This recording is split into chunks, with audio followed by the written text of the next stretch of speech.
From Univision, here's Mahul Nagrani and Hill Holliday's Rebecca Panico.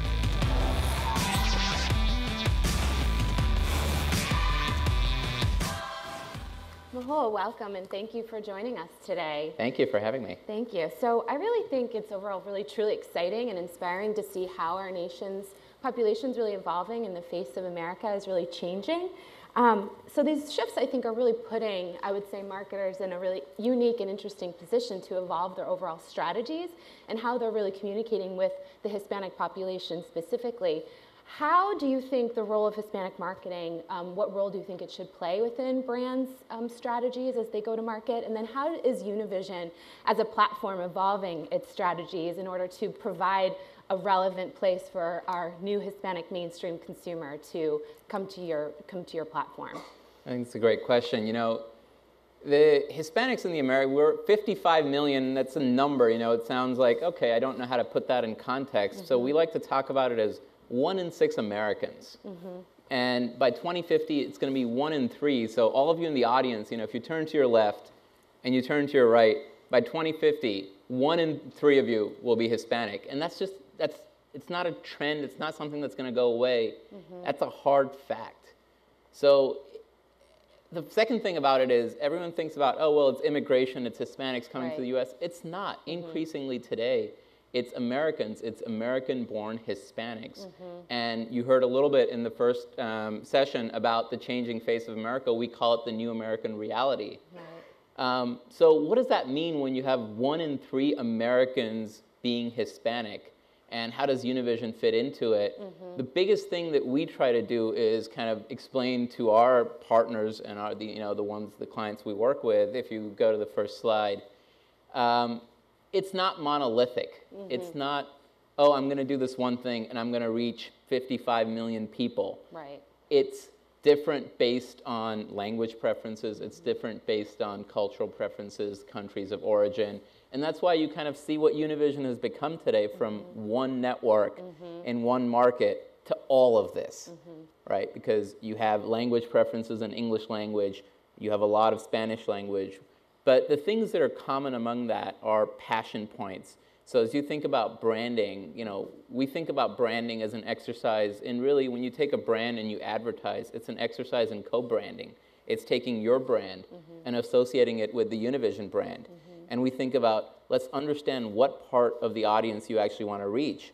And we have a portfolio of offerings that reaches every Hispanic in the US, and working with those partners to understand what that looks like.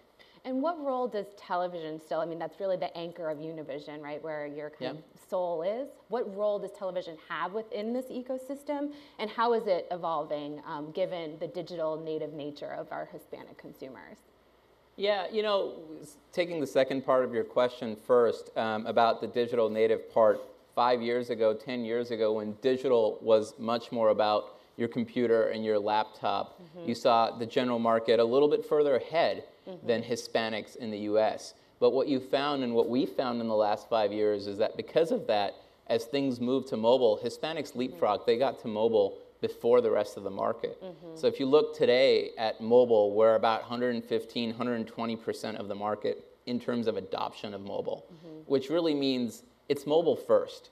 And that mobile device is the primary connection to the outside digital world, not so much the laptop, not so much your home computer. And that changes how you interact with it. That changes how you behave. And that behavior that we're seeing for Hispanics, we truly believe the rest of the market is going to catch up to that behavior, where that mobile device becomes your primary tether to the digital world, right? And I'll give you an example from the World Cup. We had the World Cup on Univision this year. Over 80% of the consumption was on mobile devices. Now, time of day had something to do with it, but it's still a staggering number that 80% of consumption is on your mobile device. So as we think about the future, you know, we've started thinking mobile first. We've started thinking about what are the differences to content, to advertising, to how you reach consumers in a mobile first world. And it's much more smartphone than even tablet. So you do have to think differently. And then again, when you think about streaming TV and TV overall, how does that play into that? I mean, how can you break through with TV being your highest reach channel within your platform and break into that mobile device and reaching that mobile Hispanic? We're starting to see it, we Univision will start to do it, others in the marketplace have started doing it, which is, when we say TV, the lines have started blurring about what does that mean when you say TV. We use the word here in the sense of it's 24/7, it's something programmed, and it comes to you in a linear fashion. Yeah. And that's available, you can do that on your mobile devices. Soon at Univision, you'll be able to do that for more of our content. You already can do it for the big sporting events, you already can do it for the big tent poles. And you'll be able to do it for more and more of our content over time. But to us, I think over time, digital is just a means of kind of reaching that consumer in a way that they want to access it, which is on their mobile device. Whether it be TV, as we call it, which is really live programmed content, or on demand, which is you're selecting and it comes to you. I think the World Cup is an interesting example of kind of the crossing of cultures. So the World Cup, I mean, everyone, be it if you're Hispanic or not Hispanic, really knew the World Cup and that it was happening. And I think it's interesting, I've read a few articles about how Univision actually saw a number of general market consumers and non-Hispanic Latinos, or non-Hispanics come to your platform in order to get your content that you're providing because of the nature of the content and being much more in culture. Do you see that often? Is that a trend that's happening in your world? In sports, we see that. Soccer definitely is. If you look at the high school level, it is now the most played sport at the high school level. You saw it this year, and I was in New York in the World Cup, and I saw it this year versus 4 years ago and 8 years ago. The whole city stopped for the World Cup. It didn't used to happen 8, 12 years ago in the U.S. where that was such a passion point. For Hispanics, soccer or football has always been a passion point, and we see that around passion points, which is sports, really football, about music, about dancing, about things that are passion points, and then news and information, which is really about wanting to get the best news related. People trust us because they trust the Univision brand. We have a long history of it. On the other side of it, it goes back to this mobile first. We built the mobile experience for football. We didn't take a general sports app and say, let's just stream soccer into this app. We built it for the ground up for that sport. And so if you were a true fan, you appreciated all the extras you could get in that experience versus something else that's built for sports and you also can get soccer there. What role does language play in all of this? It's a great question. It comes up a lot with our consumers as well as with our clients. How do you think about language in kind of that whole ecosystem, and where does that fit in? And we spend a lot of time looking at the effectiveness of advertising by language. And what we find is that while we have offerings and we have media properties in both English and Spanish, it's important to know what you're trying to accomplish. When you go back to things like brand recognition, languages are about equal. But then when you get into kind of focus areas and passion points, Spanish wins out over English.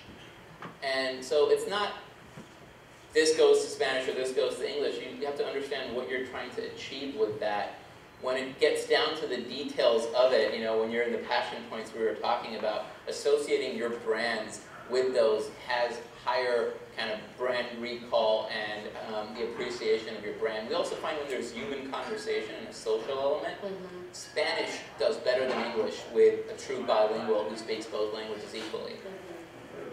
So when marketers think about going to market to reach Hispanic consumers, is it just, would a Spanish language only campaign actually do the work that it needs to, or do they really want to think about kind of multi-bilingual type of communication efforts? I think that we find that over the, with Spanish dominant and bilingual Hispanics in many cases, but you can't just take the general market campaign and translate it to Spanish and hope that that resonates, because we keep saying in culture is more important than in language. You have to start with what it means to be in culture and then go to the language. But we do find that you can reach, on our TV platform, we reach 40 million Hispanics in a given month.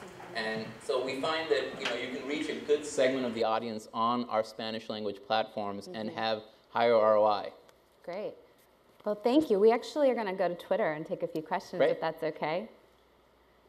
Okay. My tablet. Hold on, please.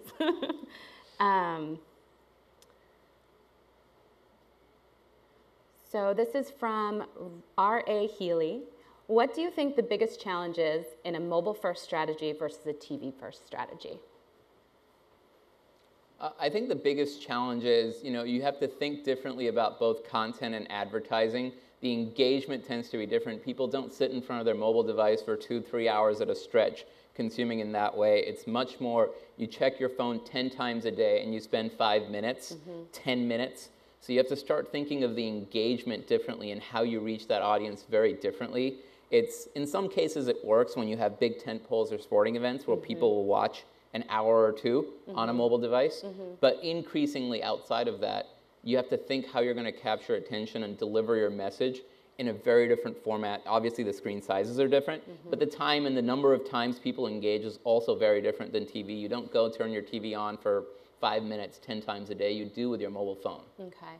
So it's thinking about the amount of content and the length of time that you're putting that content Right, and out how there. you get that message across. So both, for the content creators, what it means to have not just your 30-minute traditional things, but other things that are shorter and created for that. Right. Same thing with the 30-second spot, how you think about delivering a message in shorter time periods and still have the metrics that you want.